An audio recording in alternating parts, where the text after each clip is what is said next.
everyone, welcome to the introduction video of chapter 10 circles। तो ये जो चैप्टर है ये मेनली 3 पॉइंट्स के ऊपर डिपेंड करता है। The number 1 is radius, number 2 second and number 3 tangent. तो आइए जानते हैं कि ये होती क्या है। तो सबसे पहले आती है radius. So any line from centre to the circumference of a circle is called radius. कोई भी लाइन जो सर्कल के सेंटर से उसकी सर्कमफेरेंस से तक होकर गुजरे वो उसकी रेडियस कहलाती है। तो सर्कल की ये जो आउटर लाइन है या फिर बॉर्डर लाइन कह सकते हैं, यही हमारी सर्कमफेरेंस होती है।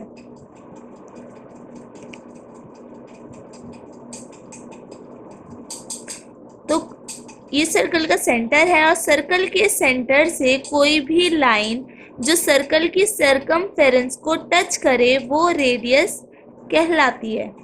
अब ये कोई भी पॉइंट हो सकता है और एक सर्कल के अंदर अनकाउंटेबल रेडियस हो सकती हैं। तो नंबर 2 पे आते हैं, ये है हमारी second. A line that intersect the circle eight 2 distinct point. कोई भी लाइन जो सर्कल को 2 अलग अलग पॉइंट्स पर इंटरसेक्ट करे वो हमारी सेकेंड होती है।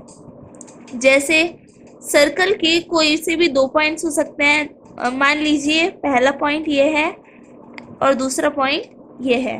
तो कोई भी लाइन जो सर्कल के 2 पॉइंट्स को आपस में इंटरसेक्ट करे वो हमारी सेकेंड होती है। तो यहाँ पे ए और बी हम इसको नाम दे देते हैं। तो ए और बी हमारी सेकेंड है। अब थर्ड पे आते हैं, tangent. A tangent to a circle is perpendicular to the radius through the point of contact। तो सबसे पहले ये जानते हैं कि टेंजेंट होती क्या है। कोई भी लाइन जो सर्कल के आउटसाइड हो और सर्कल की सिर्फ एक पॉइंट को टच करे वो हमारी टेंजेंट कहलाती है। जैसे कोई भी एक लाइन जो सर्कल को सिर्फ एक पॉइंट पर टच करे वो हमारी टेंजेंट होती है। अब हमारी डेफिनेशन क्या कहती है? A tangent to a circle is perpendicular. हमारी जो टेंजेंट है वो परपेंडिकुलर होती है टू द रेडियस, रेडियस के through the point of contact. अब देखिए इसका मतलब ये है कि सर्कल के सेंटर से अगर टेंजेंट के ऊपर कोई रेडियस डाली जाती है तो वो प्रॉपर्ली परपेंडिकुलर आती है।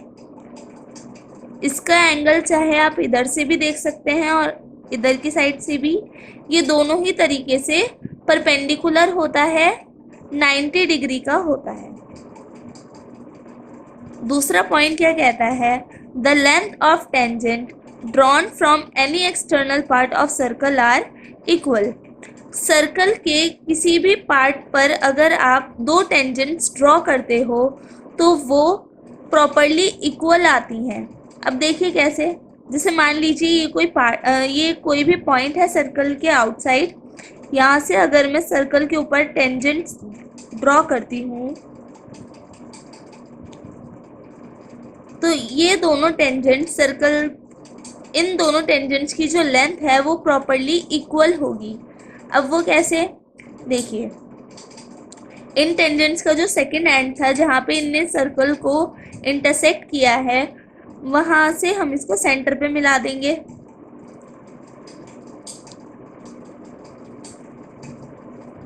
अब यहाँ से यहाँ बनने वाला एंगल यहाँ बनने वाले एंगल के बिल्कुल बराबर है, जो कि ये शो करता है कि सर्कल के आउटसाइड अगर किसी भी पॉइंट से सर्कल की सर्कमफेरेंस तक अगर 2 टेंजेंट्स ड्रॉ की जाएं तो ये दोनों बिल्कुल बराबर आती हैं।